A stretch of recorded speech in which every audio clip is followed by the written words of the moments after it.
तीनों का ही डायरेक्शन जाता है फ्रस्ट्रेशन एंड एंगर की तरफ। खुद में ही शैतान का एक ट्रैप है। तब मेरी नमाजों के अंदर से कंसंट्रेशन ही गायब हो गया था। मुझे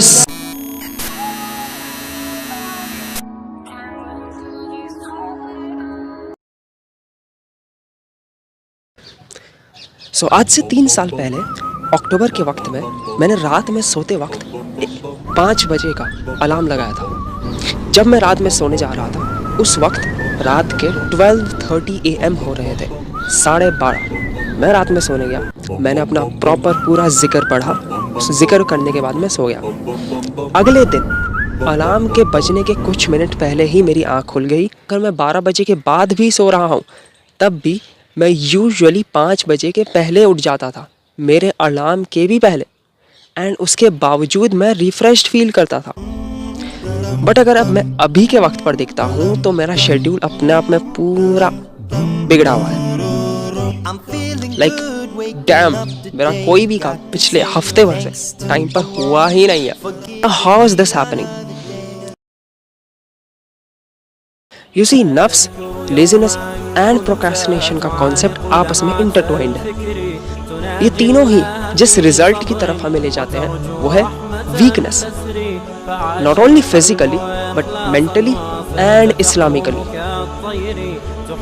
एंड इन तीनों का ही डायरेक्शन जाता है फ्रस्ट्रेशन एंड एंगर की तरफ, एंड जो खुद में ही शैतान का एक ट्रैप है।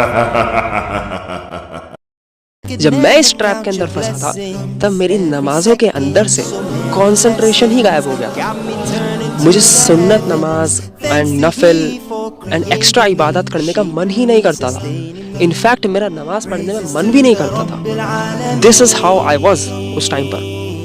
प्रॉफिट मोहम्मद सल्लल्लाहु अलैहि वसल्लम ने भी हमें कुछ एडवाइस दिए हैं जिनसे हम अपनी लेजीनेस को कॉम्बैट कर सकते हैं। उन्होंने कहा है कि हमें अल्लाह से दुआ करनी चाहिए कि वो हमें आलसी बनने से, हमें लेजी बनने से बचा के रखे। दूसरी बात जो उन्होंने बताई थी वो ये कि ओवर ईटिंग से बचो, ज़रूरत से ज़्यादा खाना खाने से बचो। जितने की ज़रूरत है बस उतना खाओ, ज़्यादा खाने पर ध्यान मत दो, वो तुम्हें लेजीनेस की तरफ ले जा सकता है। तीसरा पॉइंट जो उन्होंने बताया वो ये है, earn a living by working.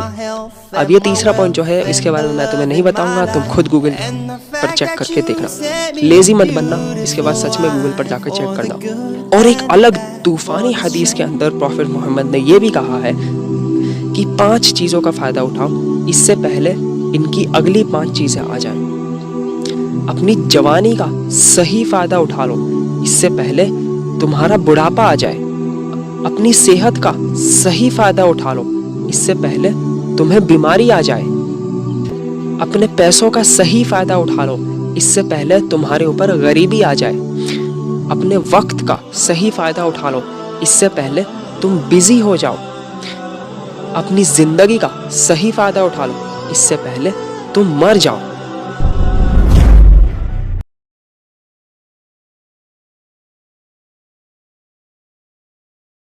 इन 5 चीज़ों का तुम्हें ध्यान रखना है कि तुम सही यूटिलाइजेशन करो इससे पहले ये अगली 5 चीज़ें आ जाएं। एंड मैंने जो खुद पर्सनली नोटिस किया है वो ये है कि जब तुम अपने गुनाहों को अवॉइड करने की कोशिश करते हो, अपने गुनाहों को छोड़ने की कोशिश करते हो, तब ऑटोमेटिकली तुम्हारे अंदर की लेजीनेस गायब हो जाती है। धीरे धीरे धीरे धीरे तुम्हारा नफ्स अपने आप कंट्रोल में आ जाता है। हम अपने नफ्स के खिलाफ रेबल करना सीख जाते हैं। मेरी एडवाइस लो, जो मैंने तुम्हें 3 पॉइंट्स मेंशन करे उन तीनों को एक बार फॉलो करके देखो। उसके बाद तुम्हारा जो रिजल्ट आता है वो तुम मुझे बता देना। अभी सबका सोल्यूशन क्या है? अगर मान लो तुमने मेरी वीडियो देख ली तो मोटिवेटेड हो गए, तुमने कुछ टाइम आज के दिन तूफानी तरीके से अपना दिन प्रोडक्टिवली बिता भी लिया, तब भी फिर क्या? इसके लिए मैं इंशाल्लाह इसका पार्ट 2 निकालूंगा जिसके अंदर मैं तुम्हें बताऊंगा अगर तुम्हें प्रॉपर एम्बिशियस होना है, तुम्हें प्रॉपर तरीके से एक ढंग का टारगेट सेट करना है तो तुम क्या क्या कर सकते हो उसके लिए। भाई बहुत सी प्रॉब्लम्स हैं इस दुनिया के अंदर जो तुम सॉल्व कर सकते हो। अगर तुम अपनी आंखें खोलोगे एंड आसपास देखोगे तुम्हें तुम्हारा टारगेट मिल जाएगा।